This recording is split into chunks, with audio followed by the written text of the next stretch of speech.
What's up, everybody? It's FG. So as you know, I'm the VWAP king when it comes to crypto. Not only was I scalping using the intraday VWAP all the way back in 2018, 2019, but all of 2024, I've mastered the anchored VWAP. So this is the drawing tool that's here on the left on TradingView. It's a volume figure. You just click this tool, go ahead and start it, and it allows you to place an anchor on any candle you want. And it's not just an average price, it's a volume weighted average price. And so you want to click this, go into the settings, make sure you don't have these bands enabled, and make sure you select open, high, low, close for, and that'll give you a VWAP that's generated at a perfect midpoint of whatever candle that you click. And so that's what I do for the settings. Now, as for the strategy, I call this the LeapFrog strategy.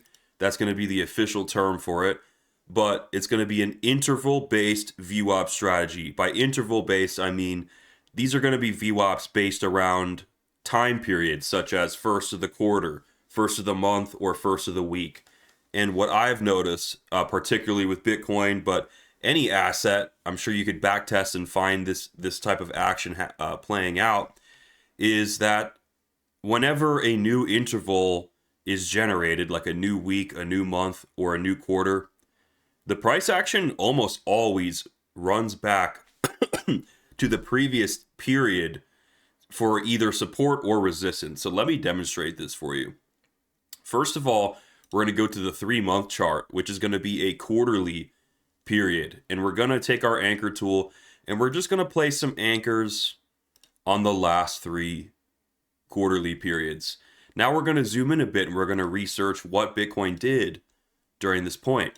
And you can see that on April 1st, we had a little bit of up on top of that anchor, but what was like one of the first things we did, we rushed down to the previous quarter's anchor. And so as soon as Q2 of 2024 begins, you basically want to be in the mode of retesting Q1, the year-to-date anchor. And this goes back in time too. So once you have Q1 of 2024, that generates here. We get the ETF news, the ETF sell-off. Where does the ETF sell-off bring us to? It brings us to the Q4 of 2023 anchor. And so there was a short there as well. So this is working. There's a leapfrogging kind of motion, a free play at the start of every quarter where we go back and we retest the previous quarter's anchor.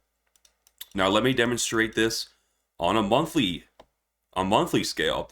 So we're going to go to the monthly time frame here. We're going to take our anchored VWAP tool and we're just going to put some anchors on the last couple months. Now, let's see here. So we just had the May anchor, right? The May anchor, this is May 1st right here, right on this candle. The first thing we do is we pump up. We pump up to this anchor. This is the anchor. I'll change the color of it so you guys can see. I'll make it red. This was the anchor that was generated on April 1st. So as soon as May, we get a new month, we pump up. We test April's quarter as resistance. Beautiful, beautiful free play up to the previous quarter. Or sorry, not the previous month, I should say. And this kind of happened with the previous couple months. So this anchor right here, we'll make it yellow. This was our March 1st anchor. Now, what happens when we get April? We get a dump down to that yellow anchor. We even go further. We go down even more. And if we zoom into the small time frames here, and we look what really played out here, this was a pretty big move, guys. We were up here, April 1st comes around, and we dump pretty substantially down, and we wick down below that yellow anchor. So we pretty much get a free short play, a total freebie, 8% move on Bitcoin, just going back and retesting the previous month's anchor with a little bit of extra cherry on top there of short profits. So, whether it's support or resistance, we want to basically bet on price going back and testing the previous month. So what happened if we go back, this was some very strong price action. And so this was kind of a less effective example, but I want to show it just for the sake of it. We'll make the January month let's see, where's February here actually? Okay, this is the February anchor here, this orange anchor right here.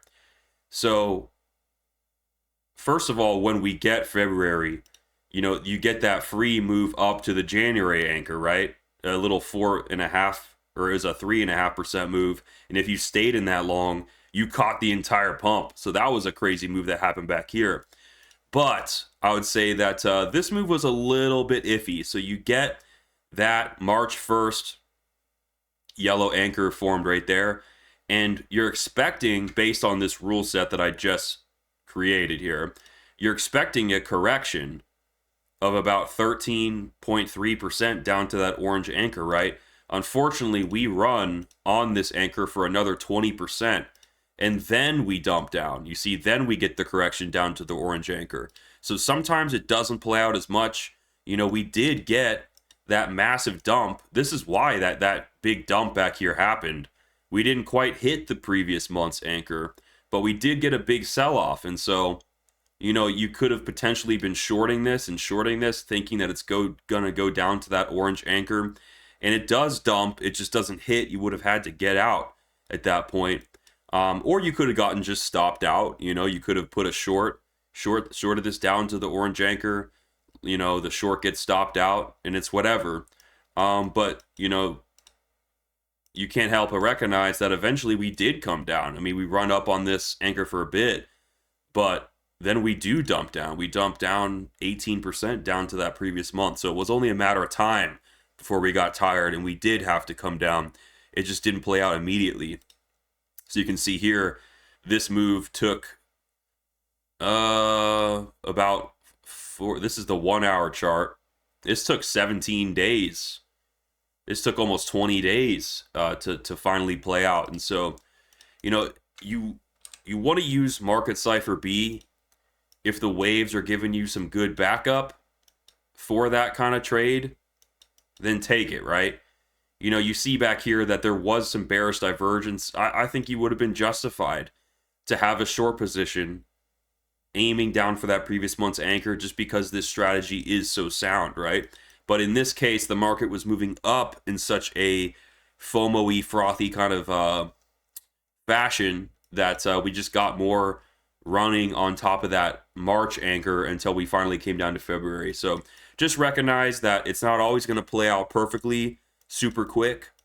But, extending this logic into the future, we're currently running on the May anchor, right? We'll make it purple here. So the May anchor is purple, and we're running on it. And so my hypothesis is that we're going to keep running on this May anchor until we hit the June, until we get a new anchor on June 1st. That's going to be over here. And at that point, there's likely going to be a big short down to the May anchor off of the June anchor. So we'll see how this video ages, but I would expect this chart to come up, do something like this, right? We potentially we sweep the highs here, and we get to that double toppy kind of look on Bitcoin, and then we get that June anchor, which generates right here. And what's the first thing that we want to do? Likely come down and test the May anchor as support, the previous month's anchor. So this is a future setup that I'm hoping for. And this is basically just, using that LeapFrog logic.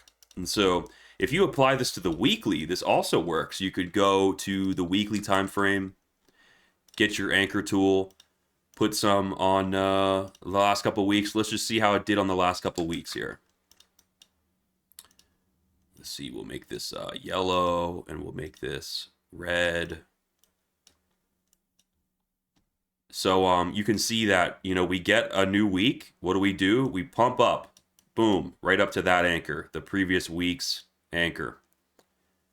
And in this case, you get this this new anchor. Like if you come back in time to this point, what was the first thing we did? We dump all the way down to the previous month.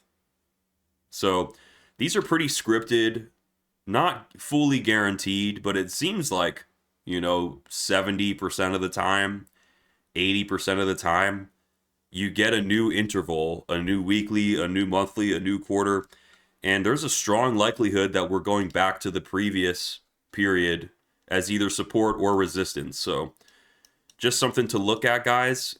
This is hopefully going to generate you some freebie trade setups at the start of every week, at the start of every month, at the start of every quarter. Something I want you guys to be looking at. Obviously, there's other ways that we can place anchored VWAPs. You can place an anchored VWAP based on a technical level, just simply based on a price low or a price high. You know, you could just measure that over time, and those work as well. Another thing I like to do is gaps. You can measure whether or not an asset's going to come into the gap. Like you put an anchor on the candle right after a gap, and as soon as we lose traction on top of that anchor, chances are we're going to come down and fill that gap. And if you backtest yourself, you'll see that, you know, like look at this one. This was a good one here. You have a nice big gap. You place an anchor on it, and it looks like we're running on it, right? But when we lose and go under that, that's a pretty telltale sign that we are going to come down and fill that gap there. So just a couple ways to generate trade setups with the anchored VWAP tool. It's my absolute favorite tool right now to pair with Market Cipher B.